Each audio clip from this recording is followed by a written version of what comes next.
Copa Cabana, bravissimo, serissimo, buonissimo, mismo y madre cacao! Yes! O ano? Anong tinitingin nyo? Eh, nagpa-practice lang naman ako ng pag-applause at pagtili kay Luciano Pavarotti dahil dadating na siya dito sa Maynila. Sino? Hindi niyo kilala si Luciano Pavarotti? Sus Mariosep, hindi niyo siya kilala. Eh, hindi kayo cultured kung hindi niyo siya kilala. Kung kayo, hindi cultured, ano kayo?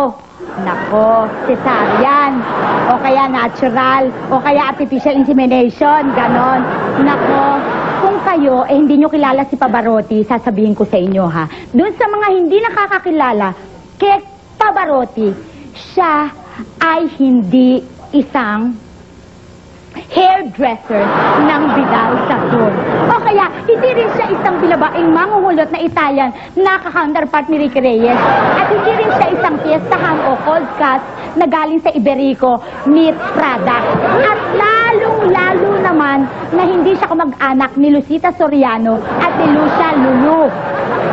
Si Luciano Pavarotti ay isang legendary Italian tenor, the greatest living voice of our time, the most powerful singer in the world today, the yardstick by which all aspiring opera singer must be judged, the best, the most moving, at bukod doon, siya rin ang pinakamataba. Yan na yun. Ewan ko ba, ako nagtataka ako sa inyo, ha? Kung sino-sino mga foreign singers ang kinakabaliwan nyo. Kinakabaliwan nyo yung si Madonna. Alin? Yung bumberang yun? Pero pa ba hindi nagagawa na nagawa ni Myra Manibog? Mariosep naman. Si Michael Jackson. Eh, maraming ganyan sa pagsanghan. Si Janet Jackson. Eh, para lang yan si Michael Jackson na nagmuher. Yan pang si Sting. Eh, naku, nangangagat yan. O, sino ba ilalaban nyo kay Pavarotti? Sino? Si Rani Raimundo? Sus Mariosep, eh, para si Ivy Viola niya na nagsos lalaki. Okay. Titigan nyo. O, titigan nyo si Rani Raimundo. Ako, hindi ako nagsisinungaling sa inyo, ha. Ay, nako. Basta ako, alam ko, ako cultured ako, ha. Kayo, tatanong ko sa inyo, sino ba ang mga tao na cultured?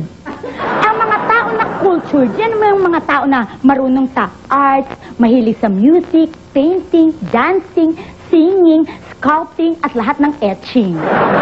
At yung mga cultured na yan, hindi yan nanonood ng sine sa mga mall. Ang pinapanood niyan, mga special films sa CCP, sa Thomas Jefferson Library, at sa Thomas Jefferson Library, at sa Gertie House. Gertie House. At ang mga pelikulang pinapanood niyan, pelikula ni na Bertalucci, Fellini, Visconti, at lumalabas sila sa sine na walang chikinini. At sila, talagang nood sila ng ganyan para naman hindi kasi kailangan nilang makita yung mga subtitles. Kasi pag hindi mo nakita yung mga subtitles niyan, mawawala ka. Example nga, minsan nanood ako ng isang film in French, ha? Pagkatapos, sabi ng bidang babae, John to de la was with la porbidas sus Ginoo. Ganon! Bongga, no? Ang haba-haba ng subtitle. Yung pala, kakapuranggot lang ang ibig sabihin nun. Ang ibig sabihin nun, uuwi na ako. Yun na yun. At yung mga cultured na tao na yan, yan madalas siyang pumunta sa opening ng art exhibit. Pagkatapos, lumilingon-lingon niya ng ganyan. Lilingon-lingon na ganyan.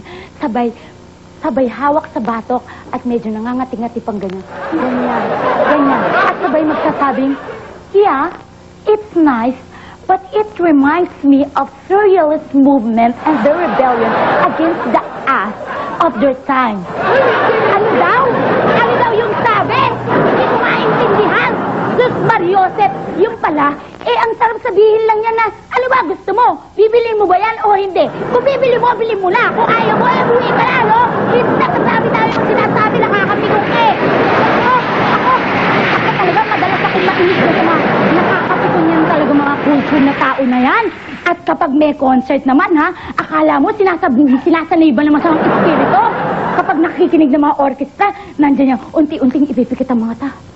Pagkatapos, manginginig ang mga labi. Pagkatapos, iintak-intak ang ulo na ganyan.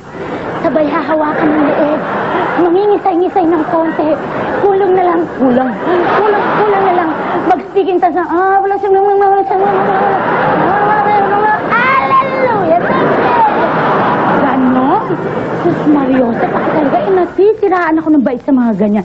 Pero I'm sure nako, kahit ganyan yung mga yan, trip nila lang yung magpa-cultured. I'm sure, dudumugin yung concert ni Pavarotti na yan. Kasi gusto nilang magpaka-cultured. At hindi lang mga cultured ang nag-aabang niya ang concert na yan, kundi yung mga pulis na nag-aabang sa public official na manood. Kung sino man kasi yung nagpauso na huhulihin yung mga opisyal na manood kay Pavarotti, ang dahilan daw, walang ganong klaseng pera ang mga opisyal. Ang sasabihin ko naman sa inyo, bakit yung pa iintayin na dumating yan si Pavarotti para manghuli kayo ng mga bulok at mangungurakot na opisyal? Naku naman! Wow, pare! Ang labo mo! Bumayag kayo, mga rep. Kailangan pa ba dumating si Pavarotti para manghuli kayo? Kung hindi, di pwede naman dumating ni... Jesus Marioso, pare, nakaka-insulto naman kayo sa mga artist. Kung gusto nyo manghuli ng bulok, maski sa concert ni Imelda Papin, o kaya maski sa big night ng Branding Week, pwede nyo simulan. Bakit nyo naman pipigilan ang enjoyment ko na manood ng concert ni Pavarotti? Basta ako, manunood ako. Simple lang kasi yan pero chining-chini pa rin ang dating. Makikinig ako ng kanyang top 40. Pagkatapos kong sisipol ako, papalakpak! Sabay, wow, bossing! Patayin mo naman yung bawal na gamot! Pagkatapos, yung ano ba yun? Yung isang linggong pag-ibig, wow, pare, hi, ganun! O kaya, bed of roses, wow! O kaya, itali mo rin yung, you were there. Oh, ito po, si Chini La Chica nagsasabi, ngayon, culture naman ako, no?